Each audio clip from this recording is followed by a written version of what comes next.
Dobar dan. Šta radite, tetka Dragana? Sedim i čekam tebe. Ove dve dame iz Gornjeg Milanovca spojila je sudbina. 83-godišnja Dragana vrata svog doma otvorila je Dragici, koja 2 puta sedmično brine o njoj i pomaže joj u kući. Poželim s nekim da progovorim i ja se radujem njenom dolasku.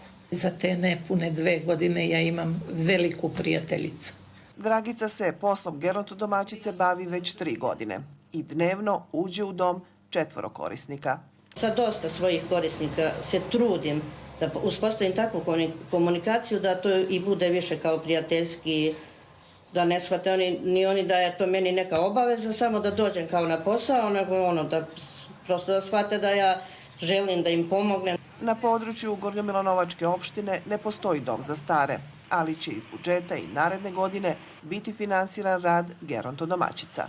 Opština jeste opredeljena da u narednoj godini nastavi sa pružanjem te usluge, jer smo uvideli da pogotovo na seoskom području imamo dosta staračkih domaćinstava. Za posao gerontodomaćice sve je više zainteresovanih. Na vrata 144 usamljena domaćinstva u Gornjem Milanovcu svakog dana neko zakuca. Hvala ti na svemu, pa se vidimo u sredu.